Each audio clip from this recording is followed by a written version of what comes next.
this building. This is the place that just made me love being a Lobo. I'm gonna miss it.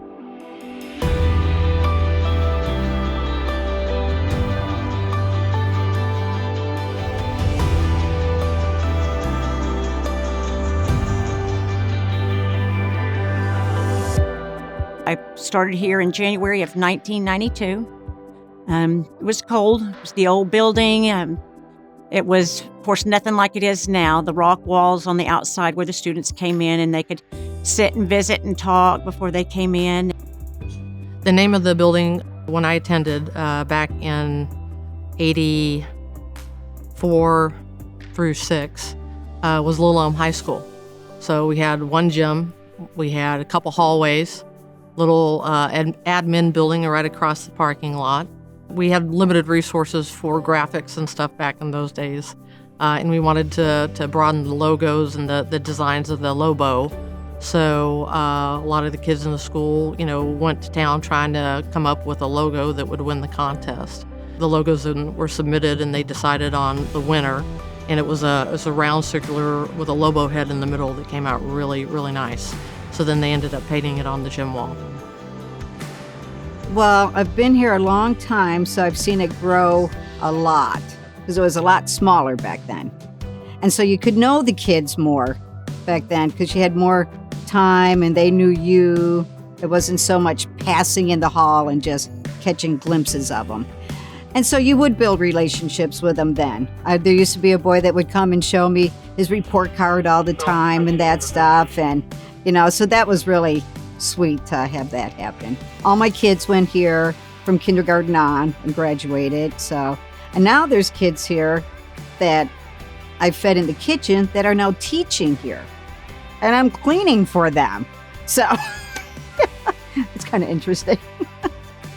The fondest memory I have here probably was in 1992, and I had tore my ACL playing football.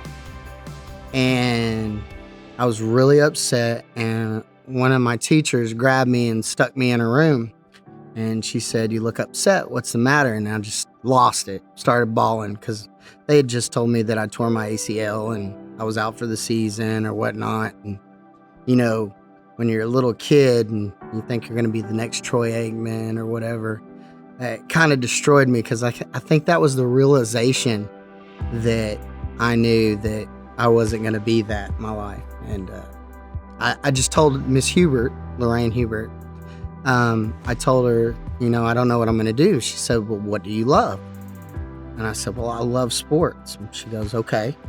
She goes, "What else do you love?" And I said, "I love school."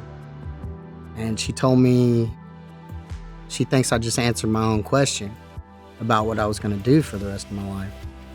And she was right. It's been nice here.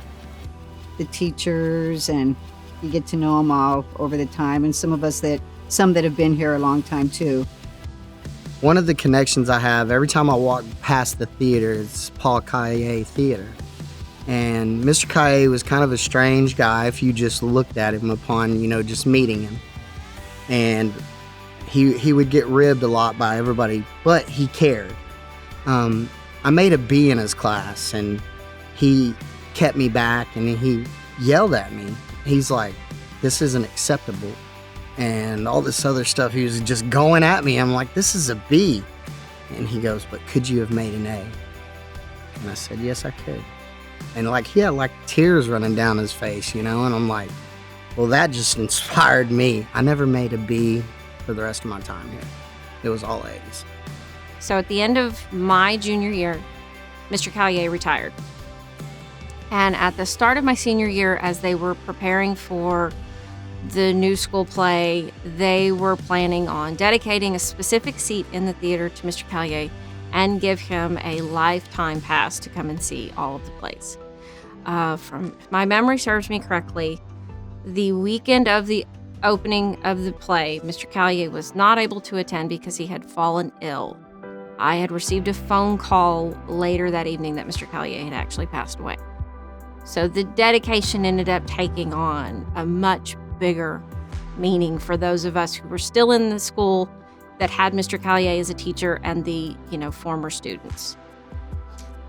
I think the days are coming really soon when they close the door, and I think that's it's difficult. As long as you've been here, I've made a career out of this, and to see the changes and to be able to watch the closure of history in Little Elm, and I think you think about it and you think, I've been here for 25 years and this has been home to me.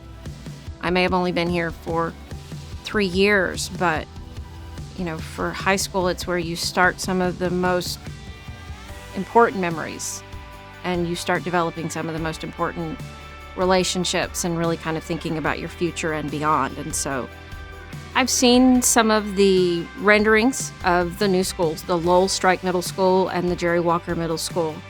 Open concept classrooms that give the students a chance to kind of be a little bit more comfortable, not so rigid sitting in a desk in a chair, having the availability to the more technology-driven courses and preparing the students for what's to come after high school.